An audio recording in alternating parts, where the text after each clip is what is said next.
President Trump and Ukrainian President Zelenskyy held a heated meeting last Friday, with Trump posting on Truth Social after the meeting that Zelenskyy could return to the White House when he is ready for peace. Joining us now to discuss the ramifications, Nina Khrushcheva, professor of international affairs at the New School and co-author of In Putin's Footsteps. Nina, great to have you with us. Thank you. What was your reaction to this meeting? I mean, it was a pretty big blow-up, and you write that this really played into Putin's hands. Well, every disagreement on the Ukraine front, on the Western front, plays into Putin's hands. And so this was just a gift that I don't think even they expected, because Zelenskyy showed himself as they think, exactly as they thought he would. That is, he's argumentative. He wants concessions at all times. He thinks he is the king of the hill, and Donald Trump basically slapped him down. Then Europeans rushed to support Zelenskyy versus, or so it seemed for a bit, versus Donald Trump. And therefore, of course, as you know, Putin is a former KGB operative. So for them, the disagreements in the West, without even Russia doing something particular at that moment, obviously is a great gift. Mm-hmm.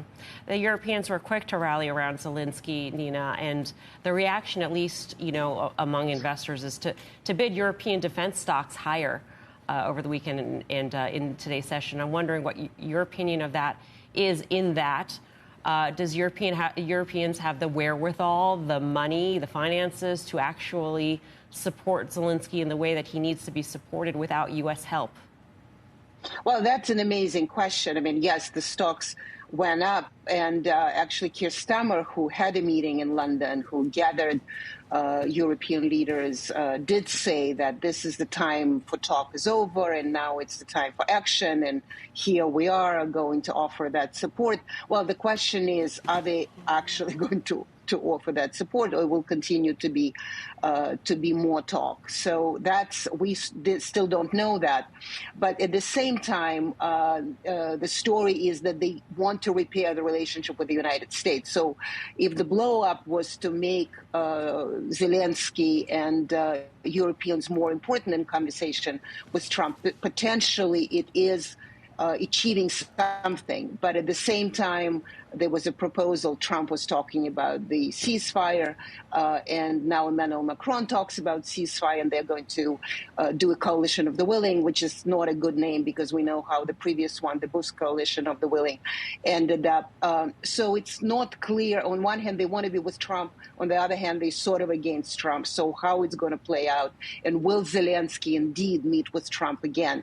And once again, what kind of, for now, Russia is only having the satisfaction. It's still not very clear whether there are going to be any results in Russian favor from that blow-up.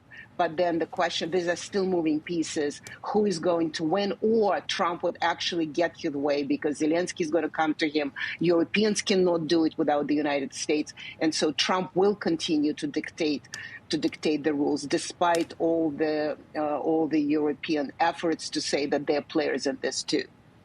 Nina, is it possible for the West to enter into some type of agreement with Putin with a clear conscience? I mean, he was the aggressor. He invaded Ukraine. We know what he does to enemies within Russia and even outside Russia. We know about the atrocities in children's hospitals and the bombing. It's just all reprehensible. But we're in this position where the practical outcome would entail dealing with this man and trying to, I mean, you risk looking like Neville Chamberlain or appeasing Russia, when what you're really trying to do is acknowledge the reality that you're probably not going to have a total victory for Ukraine. And anything short of that seems like you're appeasing Putin. How can it be done? Well, you know, Mikhail Gorbachev, the great leader, he had his birthday yesterday, the author of Perestroika and Freeing the Soviet Union from the Soviet Union, used to say, in your question, there is an answer. You just answered your own question. But Ukraine is not winning. And I think it was the way it was going, it has not been winning for at least 2 years. So ultimately, it's either further destruction or there is a greater involvement of Europe, which potentially would lead to war, or they could be some, or should be some sort of negotiation, understanding reality on the ground, and dealing with that. And so I think that's what seems to me the United States under Trump wants to be doing. He's not a moralistic guy. He's not an ideological guy. He's not a guy on the side of Putin, which I think is important. He's the guy on the side of Trump. What's convenient to Trump? What works for Trump? Nobel Peace Prize for Nobel Peace Prize, great. Economic development with economic relations with Russia that going to be very firmly organized, great. That works. And so whatever it is to help Ukraine to get out of this without moralization, probably at this point is a realistic, I would even say, Henry Kissingerian way to do it. If there are any other option, please offer it. But nobody so far has offered a moralistic option that also would help Ukraine to actually win realistically.